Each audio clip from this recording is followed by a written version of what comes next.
ವಾಹ್ ವಾವ್ ಇಂದಿನ India versus England semifinal ಪಂದ್ಯ ಅಂತೂ ನಿಜವಾದ ಐತಿಹಾಸಿಕ ಮದಗಜಗಳ ಕಾದಾಟ. ಕ್ರಿಕೆಟ್ ಪ್ರಿಯರಿಗೆ ರಸಗೌತಣ. ನಮಸ್ಕಾರ ಗೆಳೆಯರೆ, ವೆಲ್ಕಮ್ ಟು ಅವರ್ ಚಾನೆಲ್.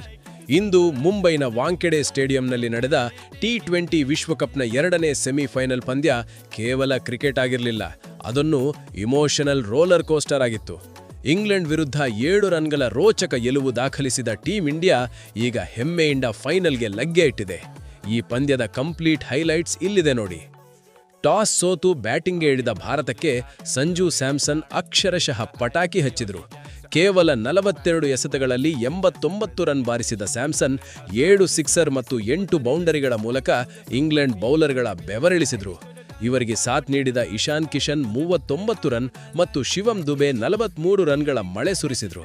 ಕೊನೆಯಲ್ಲಿ ಹಾರ್ದಿಕ್ ಪಾಂಡ್ಯಾನ್ ಮತ್ತು ತಿಲಕ್ ವರ್ಮಾ ಅವರ ಸ್ಫೋಟಕ ಆಟದಿಂದ ಭಾರತ 20 ಓವರ್ಗಳಲ್ಲಿ ಬರೋಬ್ಬರಿ 253 ರನ್ಗಳ ಬೃಹತ್ ಮೊತ್ತಪೇರಿಸಿತು. ಇಂಗ್ಲೆಂಡ್ ಚೇಸಿಂಗ್ ಜಾಕೋಬ್ ಬೆಥೆಲ್ ಹೋರಾಟ. 254 ರನ್ಗಳ ಬೃಹತ್ ಗುರಿ ಬೆನ್ನತ್ತಿದ ಇಂಗ್ಲೆಂಡ್ಗೆ ಆರಂಭದಲ್ಲೇ ಶಾಕ್ ಎದುರಾಯಿತು. ಬೂಮ್ರಾ ಮತ್ತು ಹಾರ್ದಿಕ್ ಬೌಲಿಂಗ್ ಮುಂದೆ ದಿಗ್ಗಜ ಆಟಗಾರರು ಪೆವಿಲಿಯನ್ ಸೇರಿದ್ರು.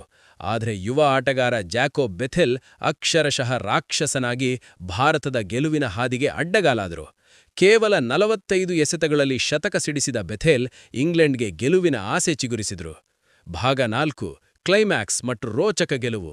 18-19ನೇ ಓವರ್ಗಳಲ್ಲಿ ಬೂಮ್ರಾ ಹಾರ್ದಿಕ್ ಮ್ಯಾಚ್ ಬಹುತೇಕ ಗೆಲುವಿನತ್ತ ಕೊಂಡೊಯ್ದಿದ್ರು. ಕೊನೆಯ ಓವರ್ನಲ್ಲಿ ಇಂಗ್ಲೆಂಡ್ಗೆ 30 ರನ್ ಬೇಕಿತ್ತು.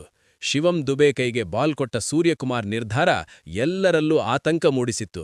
ಆದರೆ ಮೊದಲ ಎಸೆತದಲ್ಲೇ ಶತಕವೀರ ಬೆಥೆಲ್ ರನ್ಔಟ್ ಆದದ್ದು ಪಂದ್ಯದ ಟರ್ನಿಂಗ್ ಪಾಯಿಂಟ್. ಹಾರ್ದಿಕ್ ಪಾಂಡ್ಯ ಅವರ ಅದ್ಭುತ ಥ್ರೋ ಭಾರತದ ಪಾಲಿಗೆ ವರದಾನವಾಯಿತು.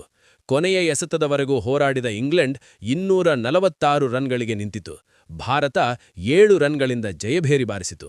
ಒಟ್ನಲ್ಲಿ ಸ್ಯಾಮ್ಸನ್ ಬ್ಯಾಟಿಂಗ್ ಮತ್ತು ಟೀಮ್ ಇಂಡಿಯಾದ ಫೀಲ್ಡಿಂಗ್, ಅದರಲ್ಲೂ ಅಕ್ಸರ್ ಪಟೇಲ್ನ ಫೀಲ್ಡಿಂಗ್ ಶಕ್ತಿ ಇವತ್ತು ಭಾರತವನ್ನ ಫೈನಲ್ಗೆ ತಲುಪಿಸಿದೆ. ಈಗ ಭಾನುವಾರ ಅಹಮದಾಬಾದ್ನಲ್ಲಿ ನ್ಯೂಜಿಲೆಂಡ್ ವಿರುದ್ಧ ಮಹಾಸಮರ ನಡೆಯಲಿದೆ. ಇಂದಿನ ಪಂದ್ಯದಲ್ಲಿ ನಿಮಗೆ ಯಾರ ಆಟ ಇಷ್ಟವಾಯಿತು? ಸ್ಯಾಮ್ಸನ್ ಬ್ಯಾಟಿಂಗ್ ಅಥವಾ ಬೆಥೆಲ್? ಕಮೆಂಟ್ ಮಾಡಿ ತಿಳಿಸಿ. ಕತ್ತಲಲ್ಲಿದ್ದ ಮ್ಯಾಚನ್ನು ಬೆಳಕಿನೆಡೆಗೆ ಕೊಂಡೊಯ್ದ ಜಸ್ಪ್ರೀತ್ ಬೂಮ್ರಾರಿಗೆ ಧನ್ಯವಾದ ತಿಳಿಸಿ. ಶುಭರಾತ್ರಿ. ಇಷ್ಟವಾದಲ್ಲಿ ವಿಡಿಯೋ ಲೈಕ್ ಮಾಡಿ, ಸಬ್ಸ್ಕ್ರೈಬ್ ಮಾಡಿ. ಧನ್ಯವಾದಗಳು.